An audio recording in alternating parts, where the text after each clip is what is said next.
여러분, 지금 통장 잔고를 확인해 보신 게 언제인가요? 어제요? 오늘 아침이요? 아니면 무서워서 못 보고 계신가요? 제가 오늘 여러분께 들려드릴 이야기는 조금 불편할 수 있습니다. 하지만 꼭 알아야 할 진실입니다. 은퇴 후 10년, 그 시간 동안 돈이 어떻게 사라지는지, 왜 사라지는지, 그리고 어떻게 막을 수 있는지에 대한 이야기입니다. 저는 지난 15년간 은퇴자 재무 상담을 해온 김상진입니다. 수천 명의 어르신들을 만나면서 발견한 공통된 패턴이 있었습니다. 은퇴 직후에는 모두가 여유로워 보였지만 10년이 지나면 절반 이상이 경제적 어려움을 겪고 있었습니다. 왜 이런 일이 벌어질까요? 통계청 자료에 따르면 한국인의 평균 은퇴 나이는 62세입니다. 그리고 기대 수명은 83세를 넘어섰습니다. 이게 무슨 의미인지 아시나요? 은퇴 후에도 20년 이상을 더 살아야 한다는 뜻입니다. 20년이면 갓난아기가 대학생이 되는 시간입니다. 그 긴 시간을 준비 없이 맞이한다면 어떻게 될까요? 제가 만난 78세박 어르신의 이야기를 들려드리겠습니다. 10년 전 은퇴할 때만 해도 3억 원의 퇴직금과 2억 원의 예금이 있었습니다. 5억이면 충분하다고 생각했죠. 그런데 지금은 월세방에 살면서 기초연금으로 겨우 생활하고 있습니다. 어떻게 이런 일이 일어났을까요? 돈이 사라지는 건 하루아침에 일어나지 않습니다. 마치 모래시계의 모래가 한 알씩 떨어지듯 조금씩 빠져나갑니다. 처음엔 눈치채지 못합니다. 1년이 지나도 2년이 지나도 괜찮은 것 같습니다. 하지만 5년, 10년이 지나면 돌이킬 수 없는 상황이 됩니다. 오늘 제가 말씀드릴 7가지 이유는 단순한 이론이 아닙니다. 실제 수많은 은퇴자들이 겪은 생생한 현실입니다. 어떤 분들은 이 중 한두 가지 때문에, 어떤 분들은 모든 이유가 복합적으로 작용해서 재정적 어려움을 겪게 됩니다. 중요한 건 이겁니다. 돈이 사라지는 건 단순히 많이 쓰기 때문이 아닙니다. 구조적인 문제, 심리적인 문제, 그리고 시스템의 문제가 복합적으로 작용합니다.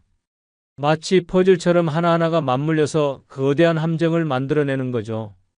은퇴 후 10년을 두 단계로 나누면 이렇습니다. 첫 5년은 황금기입니다. 건강도 괜찮고 퇴직금도 있고 하고 싶었던 일들을 할 수 있는 시기죠. 여행도 가고 취미생활도 하고 손주들과 시간도 보냅니다. 문제는 그 다음 5년입니다. 이때부터 진짜 위기가 시작됩니다. 왜 하필 10년일까요? 이유는 간단합니다. 10년이면 모든 것이 바뀌기 때문입니다. 물가는 30% 이상 오르고 건강은 급격히 나빠지고 자녀들의 요구는 늘어나고 사회적 관계는 줄어듭니다. 그런데 수입은 오히려 줄어들죠. 이 간극이 바로 재정 파탄의 시작입니다. 첫 번째로 말씀드릴 이유는 소득의 착시 현상입니다. 은퇴 직후를 떠올려 보세요. 퇴직금이 통장에 들어온 날 그 숫자를 보며 어떤 생각을 하셨나요? 대부분 이렇게 생각합니다. 이 정도면 충분해. 연금도 나오고 예금도 있고 퇴직금도 있으니까 걱정 없어. 이것이 바로 소득의 착시 현상입니다. 목돈이 있으면 부자가 된 것 같은 착각을 하게 됩니다. 하지만 진짜 중요한 건 목돈이 아니라 현금 흐름입니다. 매달 들어오는 돈과 나가는 돈의 균형이 핵심이죠. 제가 상담한 65세 김 사장님의 경우를 말씀드리겠습니다. 35년간 대기업에서 일하고 은퇴하셨습니다. 퇴직금 4억 원, 예금 2억 원, 아파트 한 채. 누가 봐도 여유로운 은퇴 생활이 가능해 보였습니다. 은퇴 첫 해, 김 사장님의 월 지출은 500만 원이었습니다. 현역 시절 700만 원에서 조금 줄인 수준이었죠. 본인은 충분히 절약한다고 생각했습니다. 국민연금 200만 원이 나오니까 나머지 300만 원만 예금에서 빼면 된다고 계산했습니다. 간단한 산수를 해볼까요? 월 300만 원이면 연 3,600만 원입니다. 6억 원을 3,600만 원으로 나누면 약 16년입니다. 65세부터 81세까지는 버틸 수 있다는 계산이 나옵니다. 그런데 현실은 어떻게 됐을까요? 5년 후 김 사장님의 예금은 이미 바닥을 보이고 있었습니다. 왜 이런 일이 일어났을까요? 첫째, 특별 지출을 계산하지 않았습니다. 자녀 결혼, 병원비, 집수리, 가전제품 교체 등 목돈이 나가는 일이 매년 있었습니다. 둘째, 물가 상승을 고려하지 않았습니다. 5년 사이 생활비는 500만 원에서 650만 원으로 올랐습니다. 30% 상승한 거죠. 하지만 연금은 거의 그대로였습니다. 셋째, 초기 과소비입니다. 은퇴 직후 2년간 해외여행, 골프, 고급 레스토랑 등에 과도하게 지출했습니다. 그동안 못 누렸던 것들을 보상받고 싶은 심리였죠. 이 시기에만 1억 원 이상을 썼습니다. 넷째, 수익률 제로의 함정입니다. 6억 원을 그냥 은행에 넣어뒀습니다. 연 2% 이자를 받았지만 물가 상승률 3%를 생각하면 실질적으로는 마이너스 수익이었습니다. 매년 6천만 원씩 실질 가치가 줄어든 거죠. 소득의 착시를 깨는 방법은 간단합니다. 목돈을 월급으로 환산해 보는 겁니다. 1억 원이 있다면 이게 얼마나 오래 갈까요? 월 200만 원씩 쓴다면 4년 2개월입니다. 월 300만 원이면 2년 9개월입니다. 생각보다 짧죠? 현금 흐름표를 만들어 보세요. 매달 들어오는 돈과 나가는 돈을 정확히 기록하는 겁니다. 연금, 이자 수입, 임대 수입 등 고정 수입이 얼마인지, 생활비, 의료비, 경조사비 등 고정 지출이 얼마인지 파악해야 합니다. 많은 분들이 은퇴 후에도 현역 시절의 소비 습관을 유지합니다. 수입은 70% 줄었는데 지출은 30%만 줄이는 거죠. 이 갭이 바로 재정 파탄의 시작입니다. 특히 60대 초반의 과소비가 70대 빈곤의 직접적 원인이 됩니다. 두 번째 이유는 자녀 지원의 늪입니다. 한국 부모들의 가장 큰 약점이 뭔지 아시나요? 바로 자녀입니다. 마지막 한 푼까지 자녀를 위해 쓰려는 마음, 그 순간 부모 사랑이 역설적으로 노후 파산의 주범이 됩니다. 73세 이 할머니의 사례를 들려드리겠습니다. 남편과 함께 작은 식당을 운영하다 은퇴하셨습니다. 퇴직금과 가계 권리금으로 5억 원을 마련했습니다. 두 아들은 모두 직장인이었고 딸 하나는 주부였습니다. 은퇴 후 2년째 큰아들이 찾아왔습니다. 아파트 전세 자금이 부족하다며 1억 원을 빌려달라고 했습니다. 이자는 꼬박꼬박 주겠다고 약속했죠. 이 할머니는 고민 끝에 돈을 빌려줬습니다. 마지막으로 도와주는 거라고 생각했습니다. 1년 후 둘째 아들이 왔습니다. 사업자금이 급하다며 5천만 원을 요청했습니다. 형에게만 도와줄 수 없어서 결국 빌려줬습니다. 그 다음 해에는 딸이 왔습니다. 남편 사업이 어렵다며 3천만 원을 부탁했습니다. 결과가 어떻게 됐을까요? 큰아들은 이자는커녕 원금도 못 갚았습니다. 둘째는 사업에 실패해 자기 생활도 어려워졌습니다. 딸은 이혼하고 친정으로 돌아왔습니다. 5억 중 2억이 그렇게 사라졌습니다. 더 큰 문제는 손주 지원이었습니다. 큰아들의 자녀 둘, 둘째의 자녀 하나, 딸의 자녀 둘, 5명의 손주가 있었는데 학원비, 대학 등록금, 유학비 등을 지원하다 보니 매년 수천만 원이 나갔습니다. 특히 큰손주의 결혼비용 1억 원을 지원한 것이 결정타였습니다. 집안의 큰손자라는 이유로 체면 때문에 무리를 했습니다. 그 후로 다른 손주들도 똑같은 지원을 기대하게 됐죠. 이 할머니는 지금 기초연금과 자녀들이 주는 용돈으로 생활합니다. 5억이 10년 만에 모두 사라진 거죠. 가장 안타까운 건 자녀들과의 관계입니다.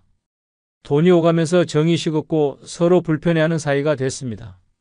통계를 보면 더 충격적입니다. 한국 60대 이상 가구의 70%가 자녀에게 경제적 지원을 하고 있습니다. 평균 지원 금액은 연 2,400만 원입니다. 월 200만 원씩 자녀에게 주고 있는 셈이죠. 왜 이런 일이 벌어질까요? 첫째, 죄책감입니다. 젊을 때 일하느라 자녀와 시간을 못 보낸 것에 대한 보상 심리입니다. 둘째, 체면입니다. 남들 다 해주는데 우리만 안 할 수 없다는 생각입니다. 셋째, 의존입니다. 나중에 자녀가 나를 돌봐줄 거라는 기대입니다. 하지만 현실은 다릅니다. 자녀 세대도 팍팍합니다. 취업난, 주거비 상승, 교육비 부담으로 자기 살기도 빠듯합니다. 부모를 부양할 여력이 없는 거죠. 결국 주기만 하고 받지 못하는 일방통행이 됩니다. 자녀 지원의 늪에서 빠져나오려면 원칙이 필요합니다. 첫째, 노후자금과 지원자금을 명확히 구분하세요. 노후자금은 절대 건드리지 않는다는 원칙을 세우세요. 둘째, 지원하더라도 한계를 정하세요. 연수입의 10% 이내로 제한하는 것이 좋습니다. 셋째, 현금보다는 현물이나 서비스로 지원하세요. 돈을 주면 끝이 없지만 밥 사주기, 옷 사주기 정도는 부담이 적습니다. 넷째, 모든 자녀에게 공평하게 하세요. 차별하면 가족 갈등의 씨앗이 됩니다. 무엇보다 중요한 건 대화입니다. 자녀에게 부모의 재정 상황을 솔직히 알리세요. 무한정 지원할 수 없다는 것을 이해시키세요. 서로의 한계를 인정하고 존중할 때 건강한 관계가 유지됩니다. 세 번째 이유는 건강비의 폭탄입니다. 건강보험이 있으니까 병원비 걱정 없다고 생각하시나요? 큰 착각입니다. 실제 의료비의 절반 이상은 본인이 부담해야 합니다. 특히 나이가 들수록 비급여 항목이 늘어나고 간병비와 요양비는 상상을 초월합니다. 76세 박 할아버지의 이야기를 들려드리겠습니다. 평생 건강하게 사셨던 분입니다. 술, 담배도 안 하고 매일 운동을 하셨죠. 그런데 74세에 갑자기 쓰러지셨습니다. 뇌경색이었습니다. 다행히 목숨은 건졌지만 왼쪽 편마비가 왔습니다. 재활치료가 필요했죠. 처음엔 급성기 병원에서 한 달, 그 다음 재활병원으로 옮겨 6개월, 그리고 요양병원에서 1년을 보냈습니다. 비용이 얼마나 들었을까요? 급성기 병원 한 달에 500만 원, 재활병원 월 300만 원씩 6개월에 1,800만 원, 요양병원 월 200만 원씩 1년에 2,400만 원, 총 4,700만 원이 들었습니다. 하지만 이게 끝이 아니었습니다. 퇴원 후에도 지속적인 관리가 필요했죠. 주간보호센터 이용료 월 80만 원, 물리치료 월 50만 원, 약값 월 30만 원, 기저귀 등 소모품 월 20만 원, 매달 180만 원이 고정적으로 나갔습니다. 박 할아버지 부부의 연금은 합쳐서 월 300만 원이었습니다. 생활비를 빼면 의료비로 쓸 수 있는 돈은 100만 원 정도였죠. 매달 80만 원이 부족했습니다. 결국 예금을 깨기 시작했고 2년 만에 2억 원이 사라졌습니다. 더 안타까운 건 박 할머니도 간병 스트레스로 쓰러졌다는 겁니다. 우울증과 불면증으로 정신과 치료를 받기 시작했고 허리 디스크까지 악화돼 수술을 받았습니다. 노노간병의 비극이었죠. 통계청 자료를 보면 70대 이상의 연평균 의료비는 500만 원을 넘습니다. 80대는 700만 원, 90대는 1000만 원에 달합니다. 그런데 이건 평균입니다. 암, 치매, 중풍 등 중증 질환에 걸리면 연 수천만 원이 들어갑니다. 특히 치매는 경제적 재앙입니다. 치매 환자 한 명을 돌보는데 연평균 2천만 원이 듭니다. 경증일 때는 1,000만 원, 중증이 되면 3천만 원 이상입니다. 치매는 평균 8년간 지속되니 총 1억 6천만 원이 필요한 셈입니다.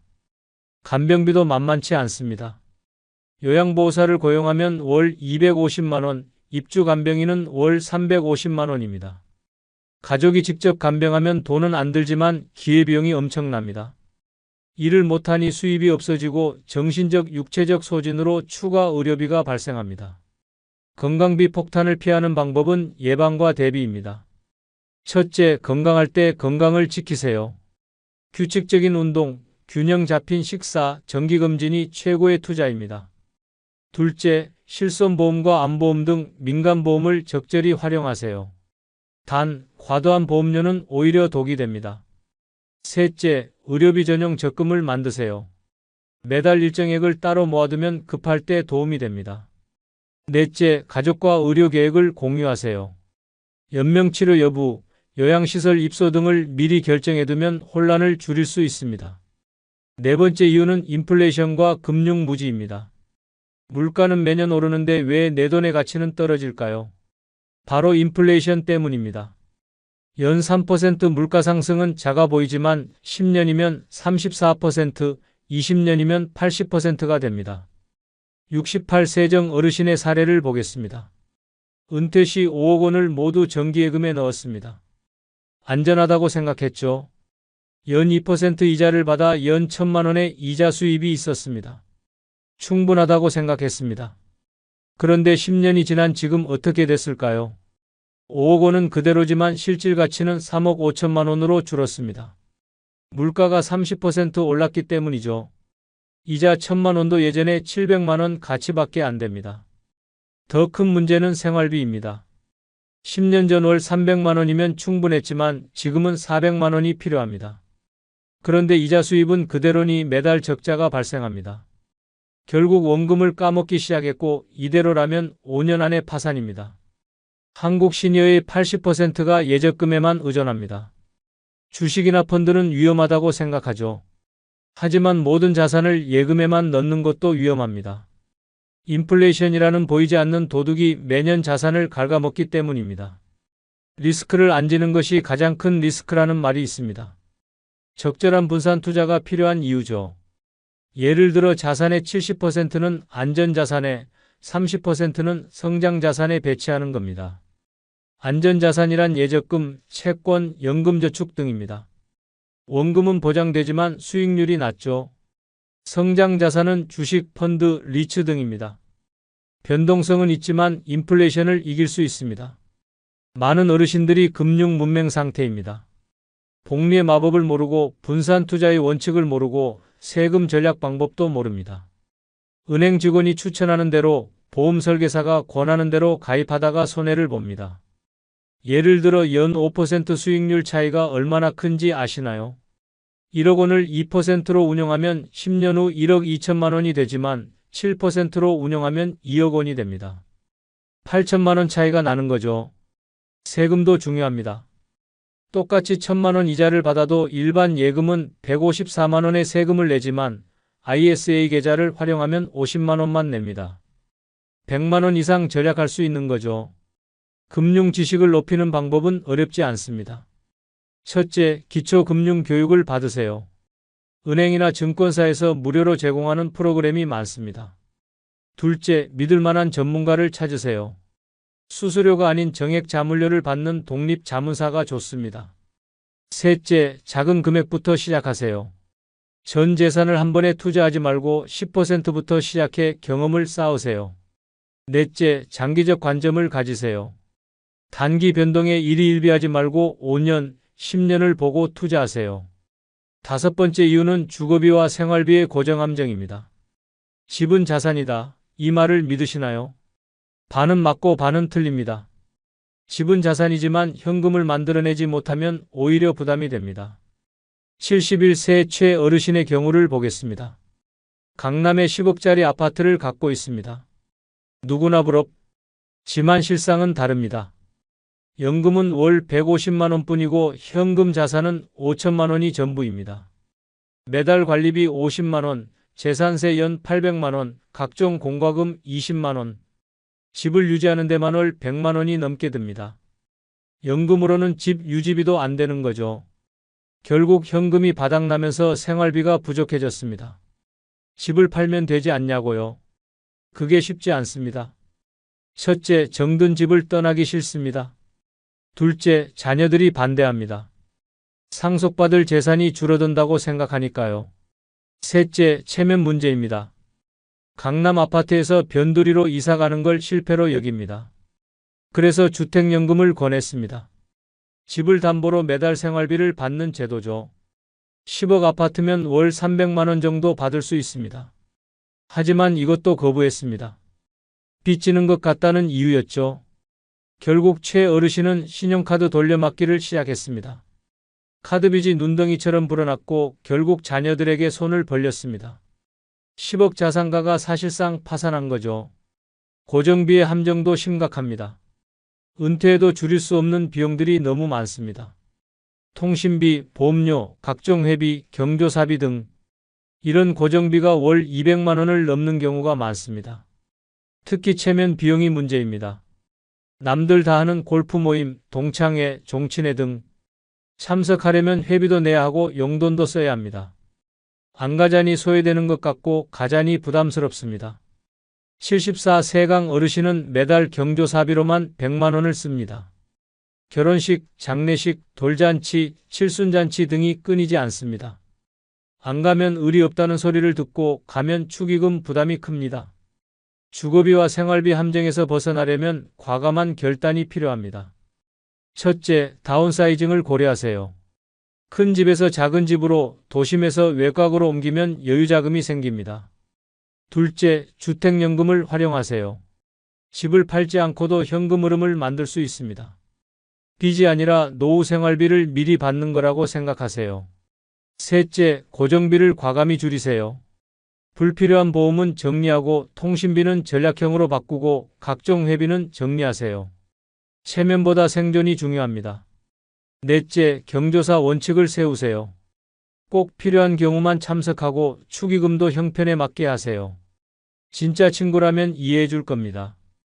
여섯 번째 이유는 고립이 낳는 소비입니다. 외로움이 지갑을 연다는 말 들어보셨나요? 사람이 외로우면 이상한데 돈을 씁니다. 쇼핑 중독, 도박, 건강식품 과다 구매 등이 모두 외로움에서 시작됩니다. 70세 김 할머니의 이야기입니다. 남편이 먼저 세상을 떠나고 혼자 살게 됐습니다. 자녀들은 모두 외국에 살고 있어 1년에 한두 번밖에 못 봅니다. 친구들도 하나둘 떠나가고 이제 혼자 있는 시간이 대부분입니다. 외로움을 달래기 위해 김 할머니가 선택한 건 홈쇼핑이었습니다.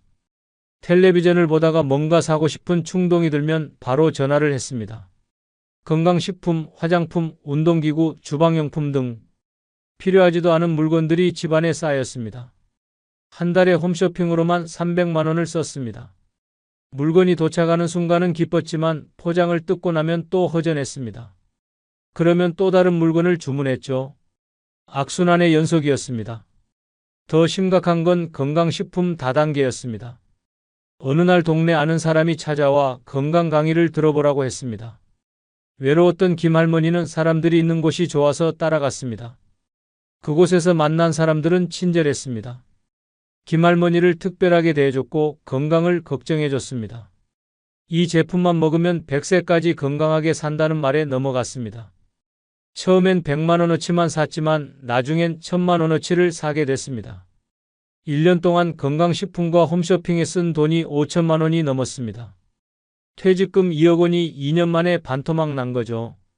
자녀들이 뒤늦게 알고 충격을 받았지만 이미 늦었습니다. 외로움이 만드는 또 다른 문제는 관계 중독입니다. 72세 박 할아버지는 매일 카페에 나갑니다. 커피 한 잔에 5천 원, 가끔 지인들 것까지 사면 2만 원, 한 달이면 60만 원입니다. 왜 비싼 카페에 가냐고 물으니 이렇게 답했습니다. 집에 혼자 있으면 우울해서 못 견디겠어. 카페에 가면 사람도 있고 음악도 나오고 그나마 살 것 같아. 커피값이 아니라 외로움을 달래는 비용인 거죠. SNS 중독도 문제입니다. 75세 정 할머니는 스마트폰으로 하루 종일 유튜브를 봅니다. 그러다 광고를 보고 충동 구매를 합니다. 다이어트 약, 주름 개선 크림, 관절 영양제 등 효과도 없는 제품에 매달 100만 원을 씁니다. 고립이 낳는 소비를 막으려면 관계를 회복해야 합니다. 첫째, 건전한 모임에 참여하세요. 동호회, 봉사단체, 종교 모임 등 돈보다 관계 중심의 모임이 좋습니다. 둘째, 일상의 루틴을 만드세요. 매일 같은 시간에 산책하고 도서관에 가고 운동을 하세요. 규칙적인 생활이 외로움을 줄입니다. 셋째, 소비 일기를 쓰세요. 언제, 왜, 무엇을 샀는지 기록하면 충동구매 패턴이 보입니다. 외로울 때 지갑을 여는 습관을 인식하는 게 첫걸음입니다. 넷째, 전문가 도움을 받으세요. 우울증이나 불안장애가 있다면 정신과 상담을 받으세요.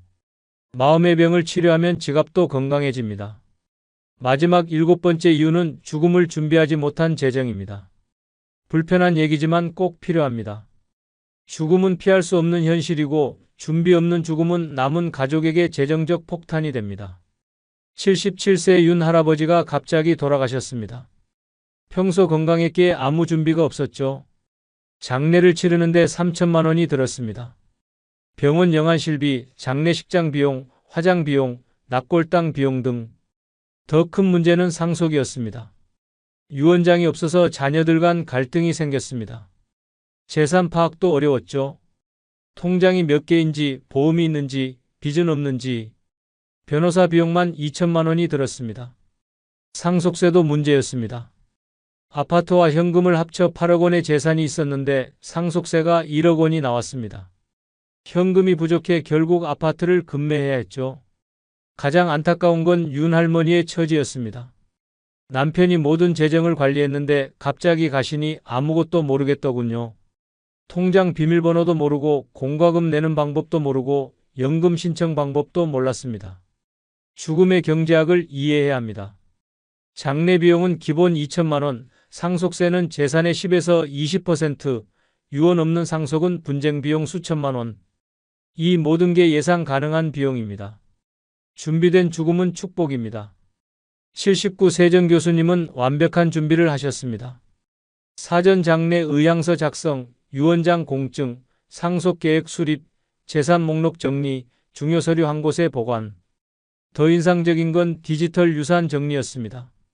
온라인 계정 목록, 비밀번호 정리, 자동이체 내역, 보험 가입 내역 등을 깔끔하게 정리해뒀습니다. 배우자를 위한 재정관리 매뉴얼도 만들었죠. 죽음을 준비하는 방법은 복잡하지 않습니다. 첫째, 유언장을 작성하세요. 변호사나 공증인의 도움을 받아 법적 효력 있는 유언장을 만드세요. 둘째, 사전 의료 의향서를 작성하세요. 연명치료 여부, 장기기증 의사 등을 명확히 해두세요. 가족의 부담을 크게 줄일 수 있습니다. 셋째, 재산 목록을 만드세요. 부동산, 금융자산, 부채 등 모든 재산을 정리하고 정기적으로 업데이트하세요. 넷째, 배우자 교육을 하세요. 특히 재정관리를 한 사람만 했다면 배우자도 알 수 있도록 교육하세요. 혼자 남겨졌을 때 당황하지 않도록. 다섯째, 장례 비용을 준비하세요. 장례보험에 가입하거나 별도 적금을 만들어두면 유족의 부담을 덜 수 있습니다. 이제 마지막으로 정리하겠습니다. 은퇴 후 10년 동안 돈이 사라지는 건 한 가지 이유 때문이 아닙니다. 소득의 착시, 자녀 지원, 건강비, 인플레이션, 주거비, 고립, 죽음 준비 부족. 이 7가지가 복합적으로 작용합니다. 중요한 건 이겁니다.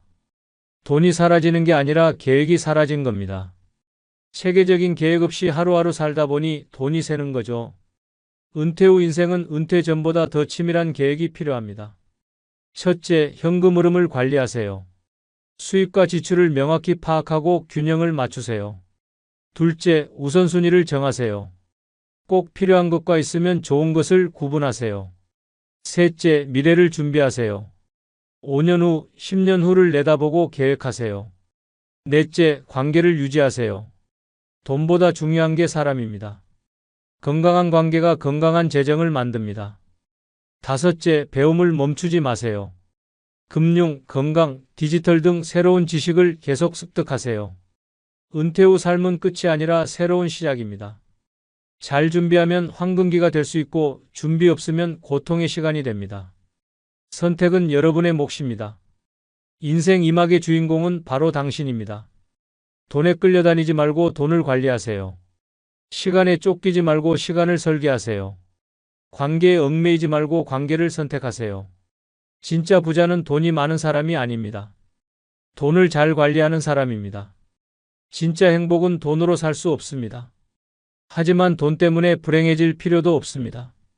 오늘 제가 들려드린 7가지 이유를 기억하세요. 그리고 하나씩 점검해 보세요. 어디서 돈이 새고 있는지, 무엇을 준비해야 하는지, 어떻게 개선할 수 있는지. 작은 변화가 큰 차이를 만듭니다. 오늘 한 걸음이 10년 후 1000걸음이 됩니다. 지금 시작하세요. 내일은 더 늦습니다. 여러분의 은퇴 후 10년이 돈 걱정 없는 행복한 시간이 되길 진심으로 바랍니다. 준비된 노후는 축복입니다. 그 축복을 만드는 건 바로 지금의 선택입니다. 감사합니다. 여러분은 지금 몇 살이신가요? 60대를 막 시작하셨나요? 아니면 중반을 지나고 계신가요? 어느 쪽이든 상관없습니다. 중요한 건 지금 이 순간이 여러분 인생에서 가장 중요한 재정적 분기점이라는 사실입니다. 오늘 제가 들려드릴 이야기를 끝까지 들으신다면 여러분의 남은 인생 20년, 30년이 완전히 달라질 수 있습니다. 저는 25년간 재무설계사로 일해온 박정훈입니다. 그동안 수천 명의 60대 어르신들을 만났고 성공적인 노후를 보내는 분들과 경제적으로 어려움을 겪는 분들의 결정적 차이를 발견했습니다. 그 차이는 돈이 많고 적음이 아니었습니다. 바로 돈 습관의 차이였습니다. 60대는 은퇴 후 첫 10년입니다. 이 시기를 어떻게 보내느냐가 나머지 인생을 결정합니다. 많은 분들이 착각하시는 게 있습니다. 돈이 충분하면 괜찮을 거라고 생각하시죠. 하지만 제가 본 수많은 사례에서 5억, 10억이 있던 분들도 잘못된 돈 습관 때문에 70대에 파산하는 경우를 봤습니다. 반대로 2억, 3억 정도로 시작했지만 올바른 돈 습관을 가진 분들은 80, 90까지 여유롭게 사시더라고요. 이게 무슨 차이일까요? 바로 습관의 힘입니다. 60대는 더 이상 돈을 벌 때가 아니라 지켜야 할 때입니다. 그런데 많은 분들이 아직도 40대, 50대의 돈 습관을 그대로 유지하고 계십니다. 오늘 제가 말씀드릴 5가지 습관은 60대 분들이 가장 많이 하시는 실수들입니다. 어쩌면 지금 이 순간에도 여러분이 하고 계실 수도 있습니다. 하지만 걱정하지 마세요. 습관은 바꿀 수 있습니다. 중요한 건 먼저 인식하는 것입니다. 내가 어떤 습관을 가지고 있는지, 그것이 왜 위험한지, 어떻게 바꿀 수 있는지를 아는 것이 시작입니다. 제가 만난 73세 김 어르신은 이렇게 말씀하셨습니다. 60대 초반에 누가 이런 얘기를 해줬으면 내 인생이 달라졌을 텐데. 그분은 잘못된 돈 습관 때문에 퇴직금 7억을 다 날리고 지금은 기초연금으로 생활하고 계십니다. 저는 여러분이 그런 후회를 하지 않으셨으면 합니다. 지금부터 제가 말씀드릴 5가지 습관을 잘 들어보세요. 그리고 솔직하게 자신을 돌아보세요. 만약 해당되는 게 있다면 오늘부터라도 바꾸기 시작하세요. 60대는 아직 늦지 않았습니다. 충분히 바꿀 수 있는 나이입니다. 하지만 70대가 되면 정말 어려워집니다. 그래서 지금이 골든타임입니다. 첫 번째로 말씀드릴 습관은 예전처럼 쓰는 소비 습관입니다. 이게 가장 흔하면서도 가장 위험한 습관입니다. 60대가 되면 소득 구조가 완전히 바뀝니다. 월급이 없어지고 연금이나 이자 수입으로 살아야 하죠. 그런데 많은 분들이 소비 구조는 그대로 유지하려고 합니다. 제가 상담한 62세 박 과장님의 사례를 들려드리겠습니다. 대기업에서 35년 일하고 작년에 퇴직하셨습니다. 퇴직금으로 5억 원을 받으셨고 월 국민연금이 200만 원 나왔습니다. 충분해 보이시죠? 박 과장님도 그렇게 생각하셨습니다. 현역 시절 박 과장님의 월급은 800만 원이었습니다. 세금 떼고 실수령액이 650만 원 정도였죠. 그 중에서 월 500만 원을 쓰고 150만 원을 저축했습니다. 은퇴하면서 이제 연금 200만 원에 저축했던 돈을 조금씩 쓰면 된다고 생각하셨습니다. 그런데 문제가 뭐였을까요? 박 과장님은 은퇴 후에도 여전히 월 500만 원을 쓰고 계셨습니다. 아침마다 스타벅스에서 커피 한 잔, 일주일에 2-3번 골프, 한 달에 1번 부부 해외여행. 현역 시절과 똑같은 생활을 유지하신 거죠. 퇴직금이 있으니 당분간 괜찮겠지라고 생각하셨답니다. 하지만 간단한 계산을 해보면 얼마나 위험한지 알 수 있습니다.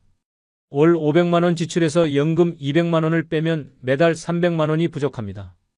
1년이면 3,600만 원, 10년이면 3억 6천만 원이 필요합니다. 더 큰 문제는 특별 지출입니다.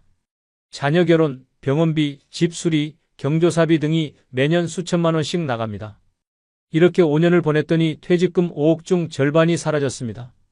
그제야 박 과장님은 위기를 느끼셨죠. 하지만 이미 굳어진 소비 습관을 바꾸기는 쉽지 않았습니다. 작은 소비가 쌓이면 큰 구멍이 됩니다. 커피 한 잔 5천 원, 별거 아닌 것 같지만 매일 마시면 한 달에 15만 원입니다. 1년이면 180만 원이죠. 외식도 마찬가지입니다. 일주일에 한 번 5만 원짜리 외식을 하면 한 달 20만 원, 1년 240만 원입니다. 골프는 더 심각합니다. 그린피, 카트비, 캐디피, 식사비 합치면 한 번에 20만 원은 기본입니다. 일주일에 2번이면 월 160만 원, 연 1920만 원입니다.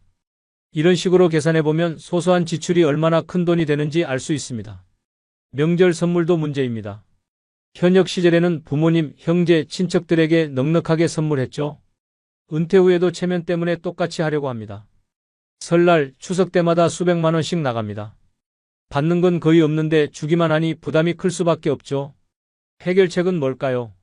소득의 70% 수준으로 생활을 재설계하는 것입니다. 연금이 200만 원이면 140만 원으로 살아야 합니다. 나머지 60만 원은 비상금으로 모아둬야 하죠. 이게 쉽지 않다는 거 압니다. 하지만 이렇게 하지 않으면 10년 후엔 정말 어려워집니다. 현금 흐름표를 만들어 보세요. 매달 들어오는 돈과 나가는 돈을 정확히 기록하는 겁니다. 고정 수입이 얼마인지, 고정 지출이 얼마인지, 변동 지출이 얼마인지 파악해야 합니다. 그래야 어디서 줄일 수 있는지 보입니다. 가계부를 쓰는 것도 좋은 방법입니다. 요즘은 스마트폰 앱으로 쉽게 관리할 수 있습니다. 카드 내역이 자동으로 입력되니 편하죠. 한 달만 써봐도 내가 어디에 얼마나 쓰는지 충격받으실 겁니다. 아, 내가 이렇게 많이 썼구나. 두 번째 습관은 자녀 지원은 당연하다는 믿음입니다. 이게 한국 부모님들의 가장 큰 약점이자 노후 파산의 주요 원인입니다. 부모의 사랑이 재정을 파괴한다는 말이 과하게 들릴 수 있지만 제가 본 수많은 사례가 이를 증명합니다. 68세 이 어르신 부부의 이야기를 들려드리겠습니다. 두 분 다 교사로 일하시다 퇴직하셨고 퇴직금과 연금 합쳐서 월 400만 원 정도의 수입이 있었습니다. 자녀는 아들 하나, 딸 하나였는데 둘 다 30대 중반이었죠. 처음은 큰아들 결혼이었습니다. 신혼집 전세자금 2억 원 중 1억 원을 지원했습니다. 부모로서 당연한 도리라고 생각하셨죠. 1년 후 딸이 결혼했습니다. 형평성 때문에 딸에게도 1억을 줬습니다. 이렇게 2억이 나갔습니다. 그 다음은 손주였습니다. 큰아들 부부가 맞벌이라 손주를 돌봐달라고 했습니다. 기꺼이 그러겠다고 했죠. 그런데 육아는 돈이 많이 듭니다. 기저귀, 분유, 이유식, 옷, 장난감. 매달 100만 원 이상이 들어갔습니다. 딸도 둘째를 낳고 육아휴직 후 복직하면서 도움을 요청했습니다. 차별할 수 없어서 딸네 아이도 돌봐줬습니다. 이제 두 집 육아비를 대고 있는 셈이었죠. 한 달에 200만 원 이상이 손주 육아에 들어갔습니다. 더 큰 문제는 이번 한 번만이라는 생각이 계속 반복된다는 것입니다. 아들이 사업을 시작한다며 5천만 원을 빌려갔습니다. 이번 한 번만 도와달라고 했죠. 딸 남편도 주식 투자 실패로 급전이 필요하다며 3천만 원을 요청했습니다. 역시 이번 한 번만이었습니다. 하지만 한 번은 두 번이 되고 두 번은 세 번이 됩니다. 자녀들은 점점 부모님께 기대게 되고 부모님은 거절하지 못합니다. 내가 안 도와주면 누가 도와주나 하는 마음이죠. 그렇게 5년이 지났을 때 이 어르신 부부의 퇴직금 6억이 모두 사라졌습니다. 통계를 보면 더 충격적입니다. 60대 이상 부모의 65%가 성인 자녀를 경제적으로 지원하고 있습니다. 평균 지원 금액은 연 2천만 원이 넘습니다. 월 160만 원 이상을 자녀에게 주고 있는 셈이죠. 왜 이런 일이 벌어질까요? 첫째, 부모 세대의 죄책감입니다. 내가 더 잘해주지 못했다는 미안함, 더 좋은 환경을 만들어주지 못했다는 아쉬움이 있습니다. 둘째, 체면 문화입니다. 남들 다 해주는데 우리만 안 할 수 없다는 압박감이죠. 셋째, 노후 불안입니다. 자녀에게 잘해줘야 나중에 나를 돌봐줄 거라는 기대입니다. 하지만 현실은 어떨까요? 자녀 세대도 자기 살기 바쁩니다. 부모를 부양할 여력이 없는 경우가 대부분이죠. 해결책은 도와주는 사랑이 아니라 지켜주는 거리감입니다. 자녀와 재정적으로 독립해야 합니다. 물론 쉽지 않습니다. 하지만 이렇게 생각해 보세요.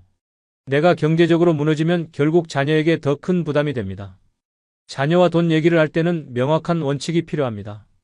첫째, 내 노후 자금은 절대 건드리지 않는다. 둘째, 도움은 여유자금 범위 내에서만 한다. 셋째, 현금보다는 현물이나 서비스로 돕는다. 넷째, 모든 자녀에게 공평하게 한다. 금전의 선긋기가 중요합니다. 예를 들어 결혼 축하금은 얼마까지, 손주 용돈은 얼마까지, 명절 선물은 얼마까지. 이런 기준을 미리 정해두고 자녀들에게도 알려야 합니다. 처음엔 서운해할 수 있지만 결국 이해할 겁니다. 세 번째 습관은 예금이 최고다라는 고정관념입니다. 안전만 줬으면 오히려 가장 위험하다는 역설을 많은 분들이 모르십니다. 60대 어르신들 대부분이 전 재산을 예금이나 적금에만 넣어두고 계십니다. 63세정 여사님의 사례를 말씀드리겠습니다. 남편과 함께 작은 가게를 운영하다 은퇴하셨습니다. 가게 정리하고 받은 돈과 그동안 모은 돈 합쳐서 1억 원이 있었습니다. 이 돈을 전부 정기예금에 넣어두셨죠. 은행에서 연 2% 이자를 준다고 했습니다. 1억에 2%면 1년에 200만 원입니다. 한 달에 16만 원 정도죠. 적지 않은 돈이라고 생각하셨습니다. 게다가 원금이 보장되니 안심이었죠. 그런데 10년이 지난 지금 어떻게 됐을까요? 1억 원은 여전히 1억 원입니다. 하지만 실질 가치는 7천만 원 수준으로 떨어졌습니다. 왜일까요? 바로 인플레이션 때문입니다. 물가가 매년 3%씩 오르는데 이자는 2%밖에 안 되니까요. 더 구체적으로 설명드리겠습니다. 10년 전 1억 원으로 살 수 있던 물건을 지금 사려면 1억 3천만 원이 필요합니다. 그런데 정 여사님의 1억 원은 그대로입니다. 결국 3천만 원만큼 가난해진 거죠. 이게 바로 예금의 함정입니다. 겉으로는 돈이 그대로 있는 것 같지만 실제로는 매년 조금씩 줄어들고 있는 겁니다. 마치 천천히 새는 구멍난 풍선처럼 말이죠. 더 큰 문제는 저금리 시대가 10년 넘게 지속되고 있다는 것입니다. 예전엔 예금 이자가 연 10%가 넘던 시절도 있었습니다. 그때는 예금만 해도 충분했죠. 하지만 지금은 다릅니다. 앞으로도 당분간 저금리가 계속될 전망입니다. 그렇다고 모든 돈을 주식에 투자하라는 얘기는 아닙니다. 60대의 고위험 투자는 위험합니다. 하지만 모든 돈을 예금에만 넣는 것도 위험합니다. 적절한 분산 투자가 필요한 이유입니다. 예를 들어 전체 자산의 70%는 안전자산에 둡니다. 예금, 채권, 연금보험 같은 것들이죠. 나머지 30%는 성장자산에 투자합니다. 인덱스펀드, 리츠, 배당주 같은 상품들입니다. 인덱스펀드는 주식시장 전체에 투자하는 상품입니다. 개별 주식보다 안전하고 장기적으로는 인플레이션을 이길 수 있습니다. 리츠는 부동산에 간접 투자하는 상품으로 매달 배당금이 나옵니다. 배당주는 안정적인 대기업 주식으로 연 3에서 5% 배당을 받을 수 있습니다. 중요한 건 리스크를 이해하고 관리하는 것입니다. 리스크를 모르는 게 진짜 리스크입니다. 예금만 하는 것도 인플레이션 리스크를 지는 겁니다. 적절한 분산 투자로 리스크를 관리하면서 수익률을 높일 수 있습니다. 네 번째 습관은 건강은 나중 문제라는 방심입니다. 많은 분들이 아직 괜찮다고 생각하시지만 건강비는 예측이 아니라 확정 지출입니다. 65세 이후 의료비가 얼마나 급증하는지 아시나요? 70세강 씨의 사례를 들려드리겠습니다. 평생 건강하게 사신 분이었습니다. 담배도 안 피우고 술도 거의 안 드시고 매일 운동도 하셨죠. 그래서 건강에 대해 자신이 있었고 의료비 준비를 특별히 하지 않으셨습니다. 68세에 무릎이 아프기 시작했습니다. 처음엔 파스 붙이고 진통제 먹으면서 버텼습니다. 하지만 점점 심해져서 결국 수술을 받았습니다. 인공관절 수술비가 800만 원이었습니다. 건강보험 적용받아도 본인 부담금이 300만 원이었죠. 수술 후 재활이 필요했습니다. 재활병원에 3개월 입원했는데 월 200만 원씩 600만 원이 들었습니다. 퇴원 후에도 물리치료를 받아야 했습니다. 주 3회 물리치료비가 월 60만 원이었죠. 그런데 이게 끝이 아니었습니다. 무릎 수술 후 활동량이 줄어들면서 당뇨병이 생겼습니다. 당뇨약과 정기검진 비용이 월 30만 원, 고혈압도 생겨서 혈압약이 월 20만 원, 전립선 비대증 치료비가 월 20만 원, 70세가 되니 매달 의료비로만 130만 원이 나갔습니다. 1년이면 1,560만 원입니다. 연금이 200만 원인데 의료비가 130만 원이니 생활비가 부족할 수밖에 없었죠. 더 무서운 건 치매입니다. 80세 이상 노인의 20%가 치매에 걸립니다. 치매 환자 1인당 연간 의료비가 2천만 원입니다. 요양원에 입소하면 월 300만 원 이상이 듭니다. 치매는 평균 8년간 지속되니 총 2억 원 가까이 필요합니다. 나는 아직 멀었어라는 자기 확신이 가장 위험합니다. 건강은 하루아침에 나빠지지 않지만 한번 나빠지면 회복하기 어렵습니다. 특히 60대 중반을 넘어서면 급격히 나빠집니다. 해결책은 뭘까요? 첫째, 노후 의료비 적립금을 만드세요. 건강계좌라고 생각하시면 됩니다. 매달 일정액을 의료비 전용으로 적립하는 겁니다. 50만 원씩만 모아도 1년에 600만 원입니다. 둘째, 보험을 점검하세요. 실손보험은 필수입니다. 장기요양보험과 치매보험도 고려해보세요. 단, 과도한 보험료는 오히려 독이 됩니다. 월 수입의 10%를 넘지 않도록 조절하세요. 셋째, 무엇보다 건강관리가 최고의 투자입니다. 규칙적인 운동, 균형 잡힌 식사, 정기검진을 통한 조기 발견.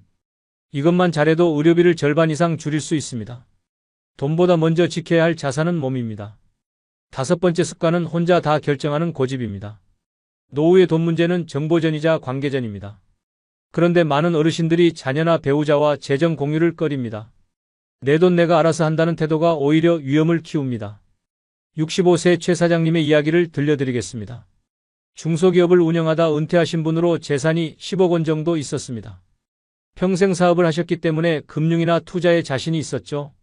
가족들과 상의 없이 혼자 모든 걸 결정하셨습니다. 어느 날 증권사 직원이 찾아왔습니다. 세금을 절약할 수 있는 특별한 상품이 있다고 했죠. 원금 보장의 연 8% 수익률이라고 했습니다. 최 사장님은 혼자 판단해서 3억 원을 투자했습니다. 알고 보니 위험한 파생상품이었습니다. 1년 후 원금의 절반이 날아갔습니다. 그제야 아들에게 얘기했지만 이미 늦었죠. 아들이 계약서를 보니 불공정 조항이 가득했지만 이미 서명한 후라 어쩔 수 없었습니다. 더 심각한 건 보이스피싱입니다. 검찰청을 사칭한 전화를 받고 전 재산을 안전계좌로 옮긴다며 2억 원을 보낸 사례도 있습니다. 가족과 상의했다면 막을 수 있었던 일입니다. 금융사기도 문제입니다. 노인을 타깃으로 한 사기가 늘고 있습니다. 높은 수익률을 미끼로 접근해서 신뢰를 쌓은 후 큰돈을 빼가는 수법입니다. 혼자 판단하면 이런 사기에 당하기 쉽습니다. 불필요한 보험 가입도 많습니다. 보험 설계사의 권유로 필요 없는 보험을 여러 개 가입하는 경우가 많죠. 매달 보험료만 200만 원 넘게 내는 분들도 있습니다. 가족과 상의했다면 피할 수 있었을 겁니다. 해결책은 신뢰 네트워크를 구축하는 것입니다. 첫째, 가족과 정기적으로 재정을 공유하세요. 매달 한 번씩 가족회의를 열어 중요한 결정을 함께 하세요. 자녀들도 부모님 재정 상황을 알아야 도울 수 있습니다. 둘째, 믿을 만한 전문가를 찾으세요. 은행이나 증권사 직원이 아니라 독립적인 재무설계사나 세무사를 말합니다. 수수료를 받는 사람보다 상담료를 받는 사람이 더 객관적입니다. 셋째, 6개월마다 재정을 점검하세요. 자산 현황, 수입과 지출, 투자 상품 등을 정기적으로 검토해야 합니다.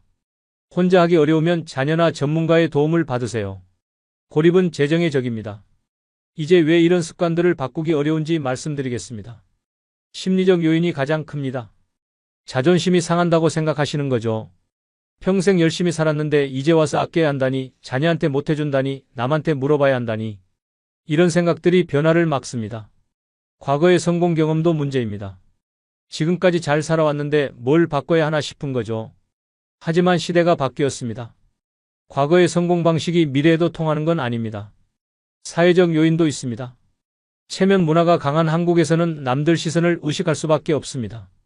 검소하게 살면 초라해 보일까봐, 자녀에게 못해주면 무능해 보일까봐 걱정합니다. 뇌과학적으로도 나이가 들수록 습관을 바꾸기 어렵습니다. 뇌의 가소성이 떨어지기 때문이죠. 새로운 신경회로를 만들기보다 기존 회로를 사용하려는 경향이 강해집니다. 하지만 불가능한 건 아닙니다. 의식적 점검 루틴을 만들면 됩니다. 매일 아침 오늘 쓸 돈을 미리 정하고 저녁에 얼마나 썼는지 확인하는 겁니다. 작은 성공을 반복하면 새로운 습관이 만들어집니다. 작은 것부터 시작하세요. 커피를 스타벅스 대신 편의점에서 사는 것부터, 외식을 주 2회에서 1회로 줄이는 것부터, 이런 작은 성공이 쌓이면 큰 변화로 이어집니다. 이제 마무리하겠습니다. 돈이 줄어드는 게 아니라 습관이 낡은 것입니다. 60대 이후의 재정은 버는 기술보다 지키는 기술이 중요합니다. 그리고 지키는 기술의 핵심은 습관입니다. 새로운 시대엔 새로운 습관이 필요합니다. 은퇴 후의 삶은 현역 시절과 완전히 다릅니다. 소득 구조도 다르고 지출 패턴도 달라야 하고 투자 전략도 바뀌어야 합니다. 실제로 부자들은 전략보다 패턴의 수정을 먼저 합니다. 무작정 아끼는 게 아니라 구조를 바꾸는 거죠. 큰 집에서 작은 집으로, 자가용에서 대중교통으로, 전기 지출을 일회성으로. 이런 구조적 변화가 진짜 전략입니다. 지금 당신의 지갑이 아니라 습관을 점검하세요. 오늘 제가 말씀드린 5가지 습관 중에 해당되는 게 있나요? 있다면 오늘부터 바꾸기 시작하세요. 하나씩 천천히, 그러나 꾸준히. 60대는 인생의 황금기입니다. 건강도 아직 괜찮고 시간도 많고 경험도 풍부합니다. 이 시기를 어떻게 보내느냐가 남은 20년, 30년을 결정합니다. 올바른 돈 습관으로 행복한 노후를 만드시기 바랍니다. 기억하세요. 습관은 운명을 만듭니다. 좋은 습관은 좋은 노후를 만들고 나쁜 습관은 어려운 노후를 만듭니다. 선택은 여러분의 몫입니다. 지금이 바로 그 선택의 시간입니다. 감사합니다. 여러분 혹시 이런 고민하고 계신가요? 나이가 드니까 체력이 예전 같지 않네. 계단만 올라가도 숨이 차. 허리가 자꾸 아프고 무릎도 시큰거려. 오늘 이 시간 이 모든 고민을 해결할 수 있는 방법을 알려드리겠습니다. 단 4가지 운동만으로요. 믿기 어려우시죠? 하지만 이건 제가 지어낸 이야기가 아닙니다. 실제로 수많은 중장년층이 이 4가지 운동으로 인생이 바뀌었습니다. 70대에도 청년처럼 활력 넘치게 사시는 분들, 80대에도 등산을 다니시는 분들, 그분들의 비밀이 바로 오늘 제가 알려드릴 이 4가지 운동입니다. 지금부터 1시간 동안 이 4가지 운동을 완벽하게 마스터하실 수 있도록 도와드리겠습니다. 각 운동마다 왜 해야 하는지, 어떻게 해야 하는지, 그리고 가장 중요한 어떤 실수를 피해야 하는지까지 모든 것을 자세히 알려드리겠습니다. 준비되셨나요? 그럼 시작하겠습니다. 첫 번째 운동을 소개하기 전에 한 가지 질문을 드리겠습니다. 여러분은 지금 계단을 몇 층까지 숨 안 차고 올라가실 수 있으신가요? 1층? 2층? 3층? 만약 2층만 올라가도 헉헉거리신다면 오늘 이야기를 꼭 들으셔야 합니다. 그리고 만약 8층, 9층도 거뜬하시다면 축하드립니다. 하지만 그 상태를 10년, 20년 후에도 유지하려면 역시 오늘 이야기가 필요합니다. 왜냐하면 우리 몸은 가만히 있으면 늙어가기 때문입니다. 사용하지 않는 근육은 매년 1%씩 줄어듭니다. 50대부터 70대까지 20년이면 근육의 20%가 사라진다는 뜻입니다. 상상이 되시나요? 젊었을 때의 80% 근육으로 살아가는 노년. 그래서 계단이 힘들어지고 의자에서 일어나는 것도 힘들어지고 결국 누군가의 도움이 필요해지는 겁니다. 하지만 오늘 제가 알려드릴 4가지 운동을 꾸준히 하신다면요. 50대든 60대든 70대든 근육을 유지할 수 있고 체력을 지킬 수 있고 독립적인 삶을 살아갈 수 있습니다. 그럼 첫 번째 운동 시작하겠습니다. 첫 번째 운동은 팔굽혀펴기입니다. 아, 팔굽혀펴기? 그거 학교 다닐 때 하던 거 아니야? 네, 맞습니다. 그 팔굽혀펴기 맞습니다. 하지만 여러분이 생각하시는 것보다 훨씬 더 강력한 운동입니다. 특히 중장년층에게는요. 왜 그럴까요? 먼저 팔굽혀펴기가 우리 몸에 어떤 영향을 주는지 알아보겠습니다. 팔굽혀펴기 하나로 가슴 근육, 어깨 근육, 팔 뒤쪽 근육, 그리고 배 근육까지 상체의 거의 모든 근육을 동시에 사용합니다. 헬스장 가서 여러 기구를 돌아다니며 운동하는 것과 비슷한 효과를요. 단 한 가지 동작으로 얻을 수 있는 겁니다. 게다가 장비가 필요 없습니다. 그냥 바닥만 있으면 됩니다. 집에서도 공원에서도 여행지에서도 할 수 있습니다. 하지만 이게 전부가 아닙니다. 팔굽혀펴기의 진짜 놀라운 효과는 따로 있습니다. 미국에서 놀라운 연구 결과가 하나 발표되었습니다. 중년 남성들을 대상으로 한 10년간의 추적 연구였는데요. 결과가 어땠을까요? 연속으로 40개 이상의 팔굽혀펴기를 할 수 있는 남성은요.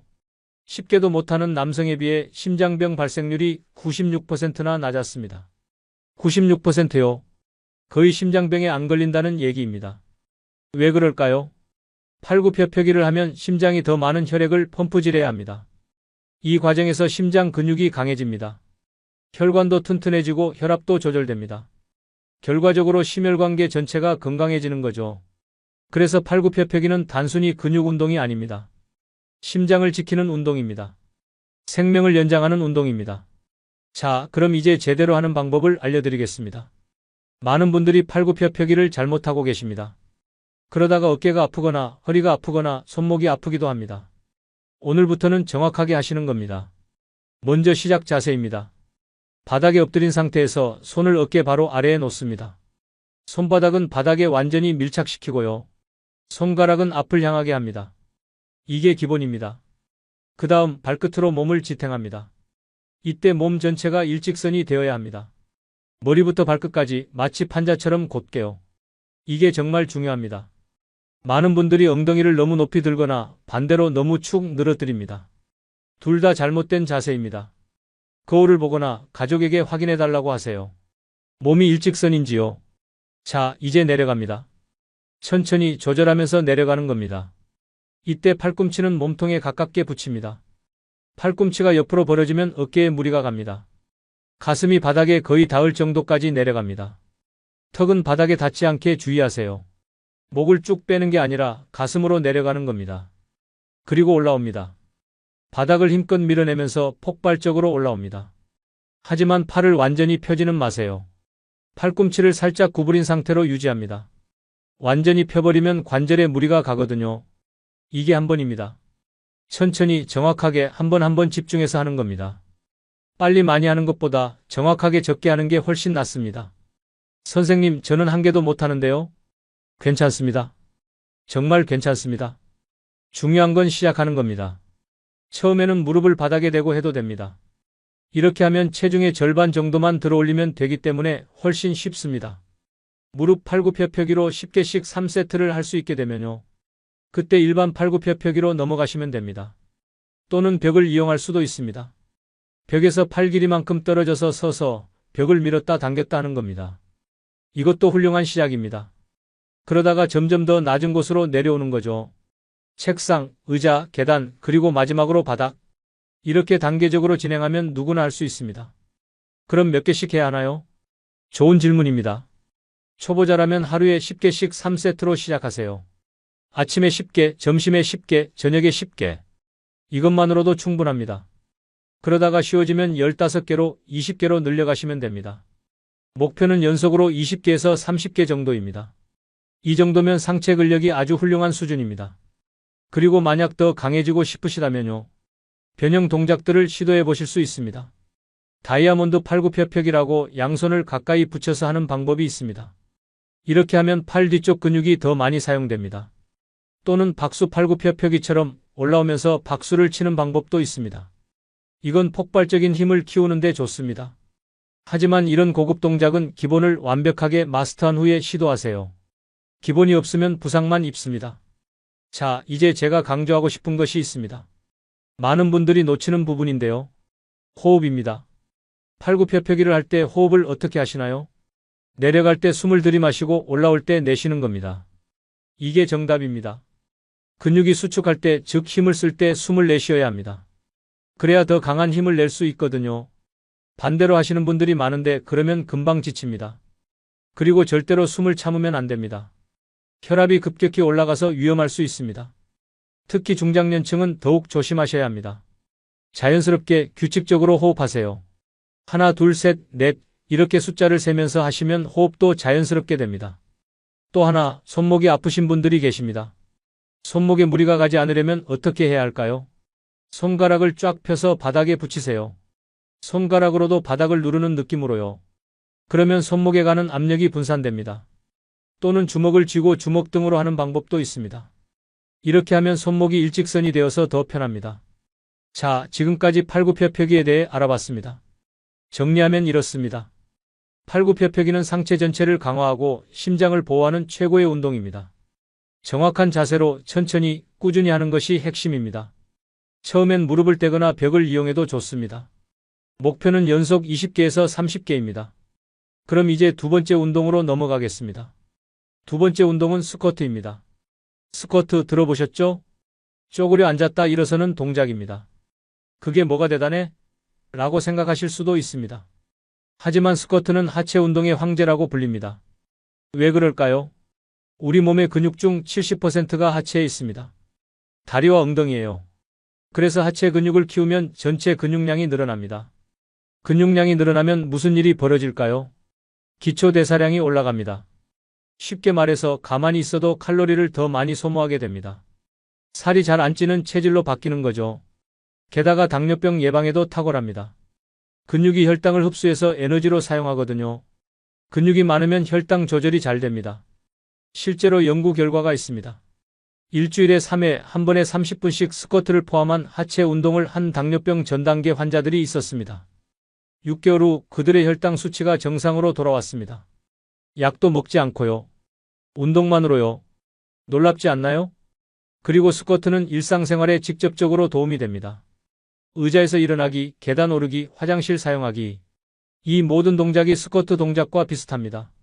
나이가 들면서 이런 기본적인 동작이 점점 힘들어지는 이유가 뭘까요? 바로 다리 근육이 약해지기 때문입니다. 그래서 스쿼트를 꾸준히 하면 80대에도 혼자서 화장실 가고 의자에서 일어나고 계단 오를 수 있습니다. 독립적인 삶을 살 수 있는 겁니다. 이게 얼마나 중요한지 아시나요? 요양원에 계신 어르신들을 보세요. 대부분 혼자서 화장실을 못 가십니다. 다리 근육이 없어서요. 그래서 간병인이 필요하고 삶의 질이 떨어집니다. 하지만 지금부터라도 스쿼트를 시작하시면요. 그런 미래를 피할 수 있습니다. 자, 그럼 스쿼트를 제대로 하는 방법을 알려드리겠습니다. 잘못하면 무릎을 다칠 수 있으니 정확하게 배우셔야 합니다. 먼저 시작 자세입니다. 발을 어깨 너비로 벌립니다. 발끝은 약간 바깥쪽을 향하게 합니다. 완전히 앞을 향하지 않고 시계로 치면 1시 방향, 11시 방향 정도로요. 이게 자연스러운 발 위치입니다. 손은 가슴 앞에서 모으거나 앞으로 뻗으셔도 됩니다. 균형 잡기 편한 자세로 하시면 됩니다. 자, 이제 앉습니다. 어떻게 앉느냐가 정말 중요합니다. 무릎을 먼저 구부리는 게 아니라 엉덩이를 뒤로 빼는 겁니다. 마치 뒤에 의자가 있어서 그 의자에 앉으려는 것처럼요. 엉덩이를 뒤로 쭉 빼면서 동시에 무릎을 구부립니다. 이때 상체는 약간 앞으로 숙여집니다. 하지만 등은 곧게 펴야 합니다. 허리가 구부러지면 안 됩니다. 가슴을 활짝 펴고 시선은 정면을 봅니다. 바닥을 보면 자연스럽게 등이 구부러지니까 앞을 보세요. 그리고 무릎이 발끝을 넘어가지 않게 주의하세요. 무릎이 발끝보다 앞으로 나가면 무릎 관절에 무리가 갑니다. 옆에서 봤을 때 무릎이 발끝과 일직선이 되는 게 이상적입니다. 얼마나 내려가야 할까요? 허벅지가 바닥과 평행해질 때까지입니다. 90도 각도까지요. 더 내려가도 되지만 무릎에 문제가 있으신 분들은 90도까지만 하세요. 그것만으로도 충분합니다. 자, 이제 올라옵니다. 발 뒤꿈치로 바닥을 힘껏 밀면서 올라옵니다. 이때 엉덩이와 허벅지 근육에 힘을 주는 느낌으로요. 무릎에 힘을 주는 게 아니라 엉덩이로 올라오는 겁니다. 그리고 완전히 서면 엉덩이를 꽉 조입니다. 이게 한 번입니다. 호흡은 어떻게 할까요? 내려갈 때 숨을 들이마시고 올라올 때 내쉽니다. 힘을 쓸 때 숨을 내쉬는 거죠. 자, 이제 흔히 하는 실수들을 알려드리겠습니다. 첫째, 무릎이 안쪽으로 모이는 것. 특히 여성분들이 이런 경향이 있습니다. 무릎은 항상 발끝과 같은 방향을 향해야 합니다. 안쪽으로 모이면 무릎 인대가 손상될 수 있습니다. 거울을 보면서 확인하세요. 둘째, 허리가 구부러지는 것. 피곤해지면 자연스럽게 허리가 굽습니다. 하지만 이러면 허리 디스크가 올 수 있어요. 항상 가슴을 펴고 등을 곧게 유지하세요. 셋째, 너무 빨리 하는 것. 스쿼트는 천천히 조절하면서 해야 효과가 좋습니다. 2초에 한 번 정도의 속도가 적당합니다. 빨리 많이 하는 게 능사가 아닙니다. 넷째, 발 뒤꿈치가 떨어지는 것. 앉을 때 발 뒤꿈치가 바닥에서 떨어지는 분들이 있습니다. 발목 유연성이 부족해서 그런 건데요. 이러면 균형을 잃을 수 있고 무릎에도 무리가 갑니다. 발바닥 전체를 바닥에 붙이고 하세요. 만약 발 뒤꿈치가 자꾸 떨어진다면 발 뒤꿈치 밑에 얇은 책이나 판자를 받쳐놓고 하세요. 시간이 지나면 발목이 유연해져서 자연스럽게 할 수 있게 됩니다. 선생님, 무릎이 안 좋은데 스쿼트 해도 되나요? 이런 질문 많이 하십니다. 무릎에 문제가 있으시다면 깊이 앉지 마세요. 45도 정도만 구부려도 됩니다. 또는 의자를 이용하는 방법도 있습니다. 의자에 살짝 앉았다가 일어나기를 반복하는 거죠. 이것만으로도 충분히 효과가 있습니다. 그리고 처음엔 벽이나 기둥을 잡고 하셔도 됩니다. 균형 잡기가 어려우시니까요. 점점 익숙해지면 손을 떼고 하시면 됩니다. 몇 개씩 해야 하나요? 초보자는 하루에 15개씩 3세트로 시작하세요. 쉬워지면 20개, 25개로 늘려가시고요. 목표는 연속으로 30개 정도입니다. 이 정도면 하체 근력이 아주 좋은 수준입니다. 그리고 일주일에 최소 3회는 하셔야 효과를 볼 수 있습니다. 하루 걸러 하루 이런 식으로요. 매일 하면 근육이 회복할 시간이 없으니까 하루는 쉬어주는 게 좋습니다. 스쿼트의 변형 동작도 있습니다. 스모 스쿼트라고 발을 더 넓게 벌리고 하는 방법이 있습니다. 이렇게 하면 허벅지 안쪽 근육이 더 많이 사용됩니다. 또는 점프 스쿼트라고 올라올 때 점프하는 방법도 있습니다. 이건 심장 운동 효과도 있어서 좋습니다. 하지만 무릎에 무리가 갈 수 있으니 기본 스쿼트가 완벽해진 후에 시도하세요. 자, 지금까지 스쿼트에 대해 알아봤습니다. 정리하면 이렇습니다. 스쿼트는 하체를 강화하고 당뇨를 예방하고 일상생활 능력을 유지하는 최고의 운동입니다. 엉덩이를 뒤로 빼면서 앉고 무릎이 발끝을 넘지 않게 하고 등은 곧게 펴는 것이 핵심입니다. 처음엔 얕게 앉거나 의자를 이용해도 좋습니다. 목표는 연속 30개입니다. 이제 세 번째 운동으로 넘어가겠습니다. 세 번째 운동은 플랭크입니다. 플랭크 들어보셨나요? 엎드려서 팔꿈치로 버티는 동작입니다. 그냥 버티기만 하면 되는 거 아니에요? 네, 맞습니다. 버티기만 하면 됩니다. 하지만 이 버티기가 생각보다 훨씬 어렵고 훨씬 효과적입니다. 플랭크는 코어 근육, 즉 몸통 중심 근육을 강화하는 최고의 운동입니다. 코어 근육이 뭐냐고요? 배, 허리, 엉덩이, 그리고 골반 주변의 모든 근육을 말합니다. 이 근육들이 우리 몸의 중심을 잡아줍니다. 건물로 치면 기둥 같은 거죠. 기둥이 튼튼해야 건물이 무너지지 않듯이 코어 근육이 튼튼해야 우리 몸이 바르게 서 있을 수 있습니다. 코어 근육이 약하면 어떤 일이 벌어질까요? 첫째, 허리가 아픕니다. 많은 중장년층이 만성 허리 통증에 시달립니다. 왜 그럴까요? 코어 근육이 약해서 척추를 제대로 지탱하지 못하기 때문입니다. 그래서 척추에 부담이 가고 디스크가 생기고 통증이 생깁니다. 하지만 코어 근육을 강화하면 허리 통증이 사라집니다. 실제로 많은 분들이 플랭크를 시작하고 나서 오랫동안 앓던 허리 통증이 없어졌다고 합니다. 둘째, 자세가 나빠집니다. 구부정한 자세, 거북목, 튀어나온 배. 이 모든 게 코어 근육이 약해서 생기는 현상입니다. 코어 근육이 튼튼하면 자연스럽게 가슴이 펴지고 어깨가 뒤로 가고 배가 들어갑니다. 보기에도 좋고 건강에도 좋은 자세가 됩니다. 셋째, 낙상 위험이 높아집니다. 노인들의 가장 큰 위험이 뭔지 아시나요? 낙상입니다. 넘어지는 것. 넘어져서 골절되면 그대로 와상 생활로 이어질 수 있습니다. 그리고 코어 근육이 약하면 균형을 잃기 쉽습니다. 바람만 불어도 휘청거리게 됩니다. 하지만 코어 근육이 튼튼하면 균형 감각이 좋아져서 잘 넘어지지 않습니다. 그래서 플랭크는 생명을 구하는 운동입니다. 과장이 아닙니다. 자, 그럼 플랭크를 제대로 하는 방법을 알려드리겠습니다. 먼저 바닥에 엎드립니다. 팔꿈치를 바닥에 대고 팔꿈치가 어깨 바로 아래에 오도록 합니다. 팔뚝은 바닥에 평평하게 놓고요. 손은 주먹을 쥐거나 펴도 됩니다. 편한 대로 하세요. 그 다음 발끝을 세워서 몸을 들어 올립니다. 이때 몸 전체가 일직선이 되어야 합니다. 머리부터 발끝까지 마치 판자처럼요. 이게 플랭크 자세입니다. 간단하죠? 하지만 유지하는 게 어렵습니다. 몇 초만 버텨도 온몸이 떨립니다. 특히 배와 허리가 떨려요. 그게 정상입니다. 근육이 일하고 있다는 증거입니다. 플랭크를 할 때 가장 중요한 건 몸의 정렬입니다. 엉덩이가 너무 올라가면 안 됩니다. 엉덩이가 올라가면 배 근육을 제대로 사용하지 못합니다. 반대로 엉덩이가 너무 처지면 허리에 무리가 갑니다. 거울을 옆에 놓고 확인하세요. 몸이 일직선인지요. 또 하나 중요한 건 복부에 힘을 주는 겁니다. 배꼽을 척추 쪽으로 당긴다는 느낌으로요. 배에 힘을 주면 허리가 자연스럽게 보호됩니다. 그리고 엉덩이에도 힘을 줍니다.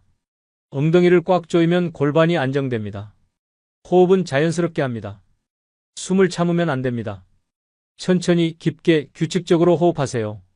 얼마나 버텨야 하나요? 처음엔 20초에서 30초만 버텨도 충분합니다. 겨우 20초요? 네, 겨우 20초입니다. 제대로 하면 20초도 정말 깁니다. 시간이 지나면서 점점 늘려가시면 됩니다. 30초, 40초, 50초, 1분. 최종 목표는 1분에서 2분 정도입니다. 2분을 버틸 수 있으면 코어 근력이 아주 훌륭한 수준입니다. 너무 힘든데요? 그러면 무릎을 바닥에 대세요. 무릎 플랭크라고 합니다. 이렇게 하면 훨씬 쉽습니다. 무릎 플랭크로 1분을 버틸 수 있게 되면 그때 일반 플랭크로 넘어가세요. 또 한 가지 팁은 세트를 나누는 겁니다. 1분을 한 번에 못 버티면 20초씩 3세트로 나눠서 하세요. 20초 버티고 10초 쉬고 다시 20초. 이렇게 하는 것도 효과가 있습니다. 흔히 하는 실수들을 알려드리겠습니다. 첫째, 고개를 들어서 앞을 보는 것. 고개를 들면 목에 무리가 갑니다. 시선은 바닥을 향하세요. 머리는 척추의 연장선상에 있어야 합니다. 둘째, 어깨에 힘이 잔뜩 들어가는 것. 어깨를 귀 쪽으로 올리지 마세요. 어깨는 편안하게 아래로 내립니다. 셋째, 숨을 참는 것. 힘들다고 숨을 참으면 혈압이 올라갑니다. 꼭 호흡하세요. 넷째, 너무 오래 버티려고 하는 것. 자세가 무너지면서까지 버틸 필요 없습니다. 정확한 자세로 짧게 하는 게 낫습니다. 플랭크의 변형 동작도 있습니다. 사이드 플랭크라고 옆으로 누워서 한쪽 팔꿈치로 버티는 동작이 있습니다. 이건 옆구리 근육을 강화하는 데 좋습니다. 또는 한쪽 다리를 들어 올리는 플랭크도 있습니다. 더 강도가 높은 동작이죠. 하지만 역시 기본 플랭크가 완벽해진 후에 시도하세요. 하루에 몇 번 해야 하나요? 30초씩 3세트면 충분합니다. 일주일에 3회에서 5회 정도요. 매일 해도 되지만 쉬는 날도 주는 게 좋습니다. 플랭크는 근육을 많이 쓰는 운동이라 회복 시간이 필요하거든요. 자, 지금까지 플랭크에 대해 알아봤습니다. 정리하면 이렇습니다. 플랭크는 코어 근육을 강화해서 허리 통증을 예방하고 자세를 교정하고 균형 감각을 향상시킵니다. 몸을 일직선으로 유지하고 배와 엉덩이에 힘을 주는 것이 핵심입니다. 처음엔 20초에서 30초 무릎을 대거나 세트를 나눠서 해도 좋습니다. 목표는 1분에서 2분입니다. 이제 마지막 네 번째 운동으로 넘어가겠습니다. 네 번째이자 마지막 운동은 버피입니다. 버피 들어보셨나요? 스쿼트, 팔굽혀펴기, 점프를 한 번에 하는 동작입니다. 뭐 그렇게 복잡해요? 네, 복잡합니다. 그리고 힘듭니다. 하지만 효과는 정말 대단합니다. 버피 하나로 전신 운동과 유산소 운동을 동시에 할 수 있거든요. 버피의 가장 큰 장점은 심폐지구력을 향상시킨다는 겁니다. 심폐지구력이 뭐냐고요? 심장과 폐가 얼마나 오래 일할 수 있는지를 나타내는 능력입니다. 이게 좋으면 계단 오를 때 숨이 안 차고 걸을 때 힘들지 않고 일상생활이 훨씬 편해집니다. 그리고 심폐지구력이 좋으면 장수합니다. 여러 연구에서 심폐지구력이 높은 사람이 오래 산다는 결과가 나왔습니다. 심장이 튼튼하니까 각종 심혈관 질환에 걸릴 위험이 낮아지는 거죠. 버피의 또 다른 장점은 칼로리 소모가 엄청나다는 겁니다. 버피 10개를 하면 약 15칼로리가 소모됩니다. 별거 아닌 것 같죠? 하지만 버피 100개를 하면 150칼로리입니다. 이건 30분 빠르게 걷는 것과 비슷한 수준입니다. 그런데 버피는 시간이 훨씬 적게 걸립니다. 효율이 정말 좋은 운동입니다. 게다가 버피는 운동 후에도 칼로리를 계속 소모합니다. 이걸 애프터번 효과라고 하는데요. 격렬한 운동을 하면 몸이 원래 상태로 돌아가는데 시간이 걸립니다. 그 과정에서 계속 에너지를 쓰는 거죠. 그래서 버피를 하고 나면 몇 시간 동안 평소보다 더 많은 칼로리를 소모하게 됩니다. 자, 그럼 버피를 어떻게 하는지 알려드리겠습니다. 단계별로 천천히 설명드리겠습니다. 첫 번째 단계, 선 자세에서 시작합니다. 발을 어깨 너비로 벌리고 똑바로 섭니다. 두 번째 단계, 스쿼트 자세로 내려갑니다. 무릎을 구부리면서 손을 바닥에 댑니다. 어깨 바로 앞에 손을 놓습니다. 세 번째 단계, 다리를 뒤로 뻗어서 플랭크 자세를 만듭니다. 발을 쭉 뻗어서 팔굽혀펴기 자세가 되는 거죠. 이때 몸은 일직선을 유지합니다. 네 번째 단계, 가슴을 바닥에 닿게 합니다. 팔굽혀펴기를 한번 하는 겁니다. 이 단계는 선택사항입니다. 너무 힘들면 생략해도 됩니다. 다섯 번째 단계, 다리를 앞으로 당깁니다. 발을 손 쪽으로 점프해서 가져옵니다. 다시 스쿼트 자세가 됩니다. 여섯 번째 단계, 위로 점프합니다. 팔을 머리 위로 뻗으면서 힘차게 점프합니다. 그리고 착지하면서 다시 시작 자세로 돌아갑니다. 이게 버피 한계입니다. 복잡하죠? 처음엔 천천히 단계별로 연습하세요. 한 번에 완벽하게 하려고 하지 마시고요. 익숙해지면 자연스럽게 이어서 할 수 있게 됩니다. 너무 힘든데요? 당연히 힘듭니다. 버피는 원래 힘든 운동입니다. 처음부터 많이 하려고 하지 마세요. 5개만 해도 충분합니다. 정말입니다. 제대로 하는 버피 5개는 대단한 겁니다. 그러다가 점점 늘려가세요.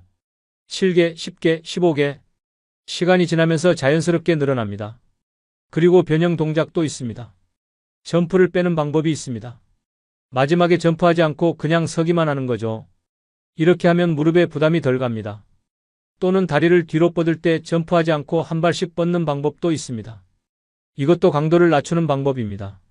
처음엔 이렇게 쉬운 버전으로 시작하세요. 익숙해지면 정식 버피로 넘어가시면 됩니다. 흔히 하는 실수들을 알려드리겠습니다. 첫째, 너무 빨리 하려고 하는 것. 버피는 속도 경쟁이 아닙니다. 정확한 자세로 하는 게 훨씬 중요합니다. 천천히 각 단계를 확실하게 하세요. 둘째, 플랭크 자세에서 엉덩이가 처지는 것. 플랭크 자세를 만들 때 몸을 일직선으로 유지해야 합니다. 엉덩이가 처지면 허리에 무리가 갑니다. 셋째, 착지할 때 무릎이 안쪽으로 모이는 것. 점프해서 착지할 때 무릎이 안으로 들어가면 부상 위험이 있습니다. 무릎을 항상 발끝과 같은 방향으로 유지하세요. 넷째, 호흡을 참는 것. 힘들다고 숨을 참으면 금방 지칩니다. 규칙적으로 호흡하세요. 하루에 몇 개 해야 하나요? 초보자는 5개씩 3세트면 충분합니다. 세트 사이에 1분 정도 쉬고요. 익숙해지면 10개씩, 15개씩 늘려가세요. 목표는 연속으로 20개 정도입니다. 일주일에 2회에서 3회 정도 하시면 됩니다. 버피는 정말 강도가 높은 운동이라 매일 하면 과하거든요. 이틀에 한 번 정도가 적당합니다. 그리고 버피는 다른 운동과 함께 하시는 게 좋습니다. 오늘은 팔굽혀펴기와 스쿼트, 내일은 플랭크와 버피, 이런 식으로 번갈아 가면서 하세요. 그러면 특정 근육만 과하게 사용하는 것을 방지할 수 있습니다. 버피의 또 다른 장점은 시간이 별로 안 걸린다는 겁니다. 버피 10개를 하는데 1분도 안 걸립니다. 3세트 해도 5분이면 충분합니다. 바쁜 현대인에게 딱 맞는 운동입니다. 이렇게 짧게 해도 효과가 있나요? 있습니다. 버피는 강도가 높기 때문에 짧은 시간에도 충분한 효과를 볼 수 있습니다. 중요한 건 꾸준히 하는 겁니다. 일주일에 2회, 3회, 몇 개월만 꾸준히 하시면요. 체력이 눈에 띄게 좋아집니다. 계단 오를 때 숨이 덜 차고 걸을 때 더 가볍고 전반적으로 활력이 넘칩니다. 자, 지금까지 버피에 대해 알아봤습니다. 정리하면 이렇습니다. 버피는 전신 근육과 심폐 기능을 동시에 향상시키는 최고의 복합 운동입니다. 천천히 정확한 자세로 단계별로 하는 것이 핵심입니다. 처음엔 5개씩 점프를 빼거나 한 발씩 뻗어도 좋습니다. 목표는 연속 20개입니다. 자, 여기까지 4가지 운동을 모두 알아봤습니다. 이제 정리를 해볼까요? 첫째, 팔굽혀펴기. 상체 근력과 심장 건강을 위한 운동입니다. 목표는 연속 20개에서 30개. 하루에 10개씩 3세트로 시작하세요. 둘째, 스쿼트. 하체 근력과 당뇨 예방을 위한 운동입니다. 목표는 연속 30개. 하루에 15개씩 3세트로 시작하세요. 셋째, 플랭크. 코어 근육과 자세 교정을 위한 운동입니다. 목표는 1분에서 2분 버티기. 30초씩 3세트로 시작하세요. 넷째, 버피. 전신 근력과 심폐지구력을 위한 운동입니다. 목표는 연속 20개. 5개씩 3세트로 시작하세요. 이 4가지를 어떻게 조합할까요? 일주일 계획을 세워보겠습니다. 월요일 팔굽혀펴기 스쿼트 플랭크, 화요일 휴식 또는 가벼운 산책, 수요일 버피 플랭크, 목요일 휴식 또는 가벼운 산책, 금요일 팔굽혀펴기 스쿼트 플랭크, 토요일 버피 플랭크, 일요일 휴식. 이렇게 하시면 일주일에 나흘 운동하고 사흘 쉬는 겁니다. 충분한 회복 시간을 주면서도 꾸준히 운동할 수 있는 스케줄입니다. 한 번 운동할 때 시간은 얼마나 걸릴까요? 각 운동마다 3세트씩 하고 세트 사이에 1분씩 쉰다고 하면요. 팔굽혀펴기 약 5분, 스쿼트 약 5분, 플랭크 약 5분, 버피 약 5분, 전체적으로 15분에서 20분이면 충분합니다. 하루에 20분, 이것만 투자하시면 건강한 노년을 보낼 수 있습니다. 20분이 아깝나요? 텔레비전 보는 시간, 스마트폰 보는 시간에서 20분만 떼어내세요. 그게 여러분의 미래를 바꿉니다. 운동할 때 주의사항도 말씀드리겠습니다. 첫째, 준비 운동을 하세요. 갑자기 운동을 시작하면 부상 위험이 있습니다. 5분 정도 가벼운 스트레칭이나 제자리 걷기로 몸을 풀어주세요. 둘째, 통증이 있으면 즉시 멈추세요. 좋은 통증이라는 건 없습니다. 근육이 땡기는 느낌은 괜찮지만 날카로운 통증이나 관절 통증은 위험 신호입니다. 무리하지 마세요. 셋째, 수분을 충분히 섭취하세요. 운동 전후로 물을 마시는 게 중요합니다. 특히 중장년층은 갈증을 잘 못 느끼기 때문에 의식적으로 물을 마셔야 합니다. 넷째, 규칙적으로 하세요. 일주일에 한 번 3시간 운동하는 것보다 매일 20분 운동하는 게 훨씬 낫습니다. 꾸준함이 가장 중요합니다. 다섯째, 진전을 기록하세요. 오늘 팔굽혀펴기 몇 개 했는지, 플랭크 몇 초 버텼는지 기록하세요. 한 달 후에 보면 얼마나 발전했는지 확인할 수 있습니다. 그게 동기부여가 됩니다. 나이가 많은데 이제 와서 운동해도 소용있나요? 이런 질문 정말 많이 받습니다. 답은 명확합니다. 있습니다. 연구 결과가 있습니다. 70대, 80대 어르신들이 근력 운동을 시작했습니다. 3개월 후 근육량이 평균 10% 증가했습니다. 근력은 20% 이상 증가했습니다. 나이는 핑계가 될 수 없습니다. 시작하기에 늦은 나이는 없습니다. 오늘이 여러분 인생에서 가장 젊은 날입니다. 지금 시작하세요. 한 가지 더 중요한 말씀을 드리겠습니다. 운동은 습관입니다. 처음 한 달이 가장 어렵습니다. 몸도 힘들고 의지도 약해지고 포기하고 싶어집니다. 하지만 한 달만 버티세요. 한 달이 지나면 습관이 됩니다. 안 하면 오히려 불편해집니다. 그리고 석 달이 지나면 결과가 보입니다. 거울을 봤을 때 몸이 달라진 게 보입니다. 계단 오를 때 숨이 덜 차는 게 느껴집니다. 그게 바로 보상입니다. 여러분이 투자한 시간과 노력에 대한 보상. 지금까지 긴 시간 함께 해주셔서 감사합니다. 오늘 배운 4가지 운동 잊지 마세요. 팔굽혀펴기, 스쿼트, 플랭크, 버피. 이 4가지만 꾸준히 하셔도 인생이 바뀝니다. 건강한 70대, 80대, 90대를 맞이할 수 있습니다. 여러분의 미래는 오늘 여러분의 선택에 달려 있습니다. 운동화 끈을 묶으세요. 바닥에 매트를 깔으세요. 그리고 시작하세요.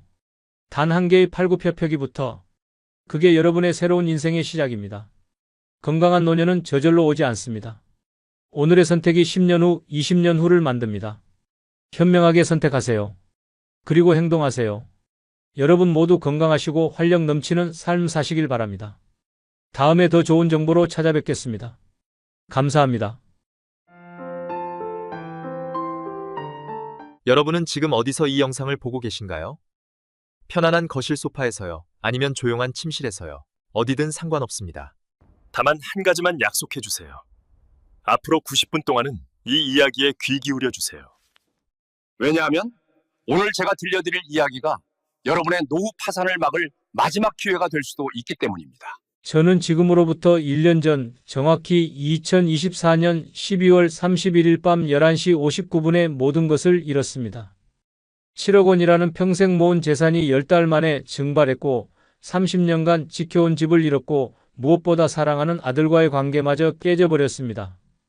그 순간을 아직도 생생히 기억합니다. 텅 비어버린 80평 대형 식당 한가운데 홀로 서서 천장을 올려다보았습니다.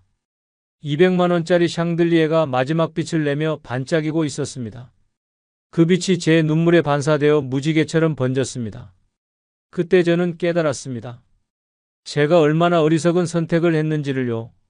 여러분 중에 혹시 이런 생각하시는 분 계신가요? 내 실력이면 뭐든 할 수 있어. 지금보다 더 큰 사업도 가능해. 나이가 뭐가 중요해, 실력이 있는데. 만약 이런 생각을 하고 계시다면 제발 멈추세요. 제가 바로 그런 자만심에 빠져 모든 것을 잃은 사람이니까요. 오늘 이야기의 주인공은 바로 저 김영수입니다. 올해 68살이고요. 38년간 고기를 다뤄온 정육업계 베테랑이었습니다. 아니, 베테랑이라고 믿었던 바보였다고 해야 맞겠네요. 자, 이제 시계를 2년 전으로 돌려보겠습니다. 그때만 해도 저는 행복한 사람이었습니다. 작지만 탄탄한 식당을 운영하고 있었고, 사랑하는 아내와 자랑스러운 두 아들이 있었고, 무엇보다 7억 원이라는 든든한 노후 자금이 있었으니까요. 매일 새벽 4시면 저절로 눈이 떠졌습니다. 알람이 울릴 필요도 없었죠. 30년 넘게 반복된 습관이었으니까요. 차가운 새수물에 얼굴을 담그면 정신이 번쩍 들었습니다. 거울 속 제 얼굴을 보며 오늘도 힘차게 시작하자고 다짐했습니다. 우리 식당은 서울 마포구 작은 골목에 자리 잡고 있었습니다. 영순의 정육식당이라는 간판이 달린 18평짜리 작은 가게였죠. 테이블은 8개뿐이었지만 점심시간이면 늘 만석이었습니다. 단골 손님들이 많았거든요. 제 하루는 새벽 시장 방문으로 시작됐습니다. 마장동 축산물 시장까지는 차로 40분 거리였지만 전 그 시간이 좋았습니다. 조용한 새벽도로를 달리며 하루를 계획하고 라디오에서 흘러나오는 옛 노래를 들으며 젊은 시절을 떠올리곤 했죠. 시장에 도착하면 늘 같은 도매상을 찾았습니다. 20년 넘게 거래한 박 사장이었죠. 영수 형, 오늘도 일찍이시네. 좋은 거 준비해뒀어. 그의 인사가 반가웠습니다. 전 냉장고 앞에서 1시간을 넘게 고기를 골랐습니다. 마블링 상태, 육질의 탄력, 색깔의 선명도까지 꼼꼼히 살폈죠. 이게 제 자부심이었습니다. 남들은 대충 보고 사가도 전 절대 그러지 않았습니다. 제 손님들께 최고의 고기만 대접하고 싶었으니까요. 그날 최상의 고기만 골라서 10근에서 20근 정도 구입했습니다. 가게로 돌아오면 아내가 이미 나와 있었습니다. 오늘도 좋은 거 사왔네요. 아내의 미소가 따뜻했습니다. 우리는 말이 없어도 서로의 마음을 알 수 있는 사이였죠. 35년을 함께 살며 쌓아온 신뢰였습니다. 아침 준비를 마치고 11시가 되면 하나둘 손님들이 들어오기 시작했습니다. 대부분 단골이었죠. 사장님, 오늘도 삼겹살 2인분이요. 익숙한 주문에 익숙한 미소로 답했습니다. 네, 금방 구워드릴게요. 전 고기 굽는 일을 남에게 맡기지 않았습니다. 불의 세기, 뒤집는 타이밍, 굽기 정도까지 모든 걸 제가 직접 관리했죠. 그게 제 방식이었고 자부심이었습니다. 손님들도 그런 정성을 알아주셨고요. 점심시간이 지나고 오후 3시쯤 되면 잠시 쉬는 시간이 있었습니다. 그때 전 늘 작은 사무실에 들어가 장부를 정리했습니다. 하루 매출이 얼마인지, 이번 달 수익이 어느 정도인지 꼼꼼히 기록했죠. 평균적으로 하루 매출이 150만 원에서 200만 원 정도였습니다. 한 달이면 4,500만 원에서 6천만 원. 재료비와 임대료, 인건비를 빼고도 1,500만 원에서 2천만 원 정도는 남았습니다.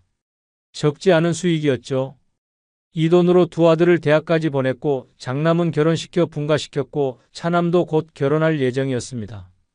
무엇보다 노후를 위해 차곡차곡 저축을 해왔습니다.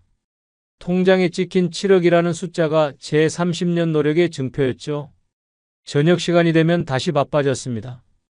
퇴근길 회식 손님들, 가족 외식 손님들로 가게가 북적였죠.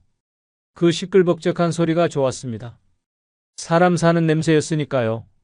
밤 10시가 되어 마지막 손님을 보내고 정리를 시작하면 몸은 지쳐도 마음은 뿌듯했습니다. 집으로 돌아가는 차 안에서 아내와 나눈 대화가 아직도 기억납니다. 여보, 우리 이대로만 살면 되겠죠? 아내의 목소리엔 만족감이 묻어 있었습니다. 그럼 이 정도면 충분해. 우리 욕심 부리지 말고 건강하게만 살자. 제 대답도 진심이었습니다. 그런데 운명은 참 잔인하더군요. 평온했던 우리 삶의 균열을 만들 사건이 기다리고 있었으니까요. 그것도 제일 믿고 사랑했던 사람을 통해서 말이죠.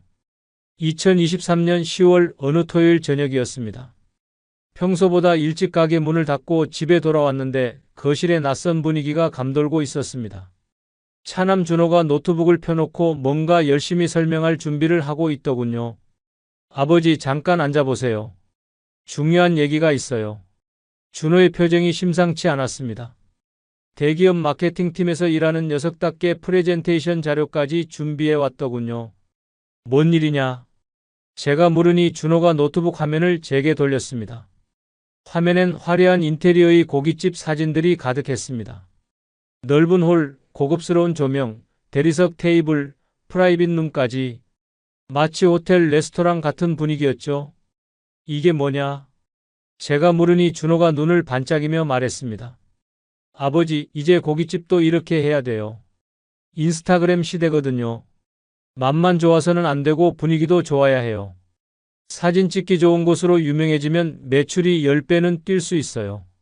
처음엔 그저 젊은 녀석의 허황된 꿈이려니 했습니다.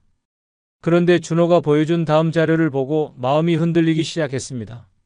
강남과 마곡 신도시에 새로 오픈한 대형 고깃집들의 매출 현황이었거든요. 월 매출 1억 5천만 원, 2억 원. 눈을 의심할 수밖에 없는 숫자들이었습니다. 우리 가게 석 달치 매출을 한 달 만에 올리는 곳들이었죠. 이게 진짜야? 제가 물으니 준호가 고개를 끄덕였습니다. 아버지 실력이면 충분히 가능해요. 30년 경력이잖아요. 그런 곳들보다 고기도 잘 고르시고 맛도 훨씬 좋은데 왜 골목에만 계세요? 이제 제대로 된 곳에서 아버지 이름 걸고 해보세요. 그 순간 제 안에서 뭔가가 꿈틀거렸습니다. 그동안 억눌러왔던 욕망이었을까요? 아니면 인정받고 싶은 마음이었을까요? 30년간 작은 가게 사장으로 살면서도 늘 마음 한구석에 품고 있던 갈망이 고개를 들었습니다. 준호가 계속 말을 이어갔습니다. 제가 다 알아봤어요. 마곡 신도시에 좋은 자리가 나왔는데 80평이에요. 코너 자리라 두 면이